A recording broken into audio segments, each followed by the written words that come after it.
What if I told you that the man who became the world's youngest billionaire at 31 is now racing to give away nearly all of his $115 billion fortune before he dies? This is the untold story of Bill Gates, from a rebellious Harvard dropout to building the world's most powerful software empire, and his controversial journey to reshape global health. Buckle up, because this story will blow your mind. A compagnie obs said Kitty, October 28, 1955, Seattle, Washington. William Henry Gates III was born into an upper middle-class family. His father was a prominent lawyer, and his mother served on corporate boards. But young Bill wasn't interested in following a traditional path. At 13 years old at Lakeside School, Bill Gates touched a computer for the first time, and it changed everything. He spent countless hours in that computer room writing his first program, a simple game of tic-tac-toe. But this wasn't just a hobby, it was an obsession.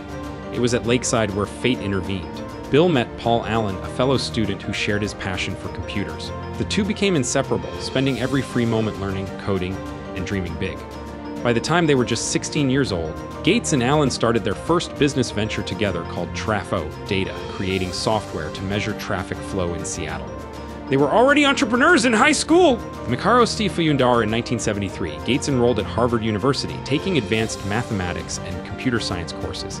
He even took Math 55, one of the most challenging undergraduate math courses in the country. But while Harvard was prestigious, it couldn't hold his attention. Then came January 1975. Paul Allen was walking through Harvard Square when he spotted the cover of Popular Electronics magazine. On it was the Altair 8800, the first microcomputer. Allen rushed to show Gates, and they both saw something nobody else did: the future. They had a wild idea. What if they could create a programming language for this new machine? Gates made a bold move. He called the manufacturer Matisse and claimed they had already developed BASIC software for the Altair. There was just one problem: they didn't have it yet. And they didn't even own an Altair! For the next 8 weeks, Gates and Allen worked day and night, fueled by pizza and ambition. When Allen flew to Albuquerque to demonstrate their software, it worked perfectly on the first try.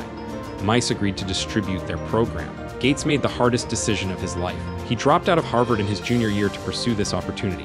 On April 4, 1975, in Albuquerque, New Mexico, Microsoft was born, a blend of microcomputer and software. They dropped the hyphen within a year. IBM DL Tia Aja de Iver Reshaped. By 1979, Microsoft moved to Bellevue, Washington, closer to home. They were growing, but still relatively small. Then came 1980.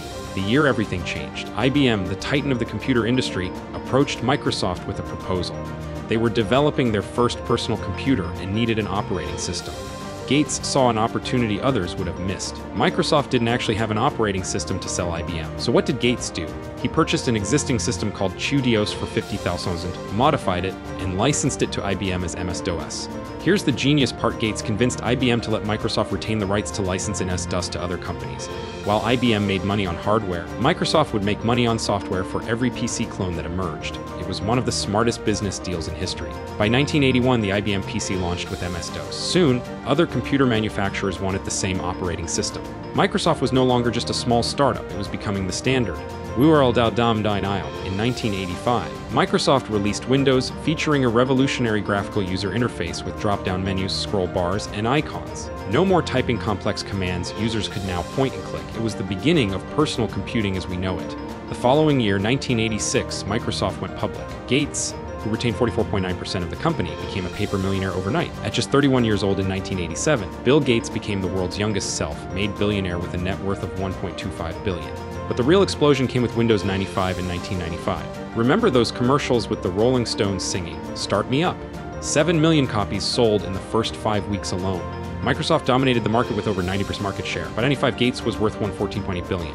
By 1997, his wealth doubled to $39.8 billion, making him the richest person in the world. In 1999, during the tech boom, his net worth skyrocketed to $85 billion, and he became the first centibillionaire in history, the first person ever to have over $100 billion. Forbes ranks the world's wealthiest person for 18 out of 24 years between 1995 and 2017, including 13 consecutive years from 1995 to 2007. And your buddies, but with great power came great scrutiny. Microsoft's aggressive business tactics drew criticism. Competitors accused the company of using its monopoly to crush competition and stifle innovation. In 1998, the U.S. Department of Justice and 20 state attorneys general charged Microsoft with violating antitrust laws. They claimed Microsoft was illegally bundling its Internet Explorer browser with Windows to drive competitors like Netscape out of business. The trial was brutal. In 2001, Microsoft reached a settlement that imposed restrictions on its corporate practices.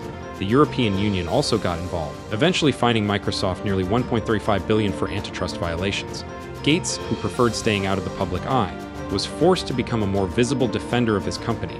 His reputation took hits, with rivals portraying him as ruthless and monopolistic. Even his colleague Paul Allen later wrote about Gates' harsh management style, describing how Gates would routinely insult subordinates. By 2000, Gates made a pivotal decision. He stepped down as CEO, handing control to Steve Ballmer, and began focusing on what would become his second career: philanthropy. Gates and his then-wife Melinda had already established the William H. Gates Foundation in 1994. In 2000, they combined it with other family foundations, donating $5 billion in stock to create the Bill and Melinda Gates Foundation.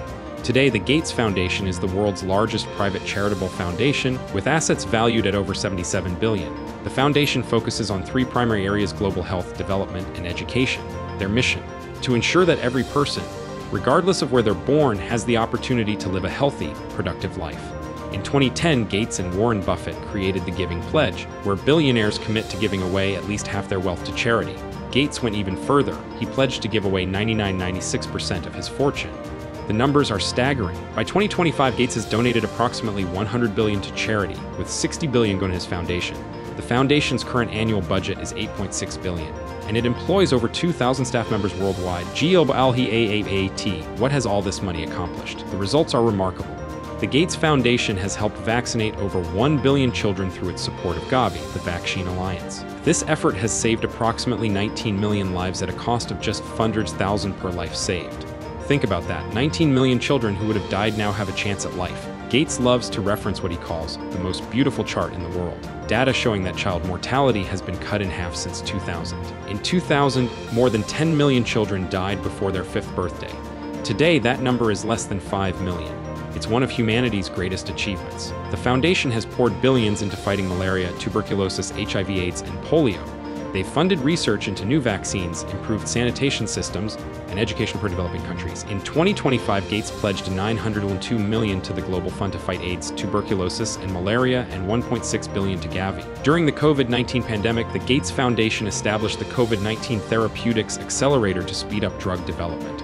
Gates became a prominent voice on pandemic response, working closely with global health organizations.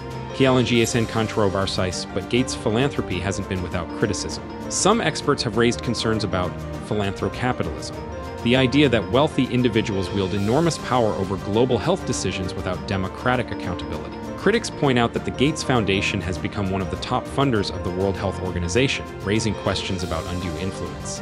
In 2024, Kenya's High Court even temporarily suspended diplomatic immunity that had been granted to the foundation. His personal life has also faced scrutiny. In 2021, Bill and Melinda Gates announced their divorce after 27 years of marriage.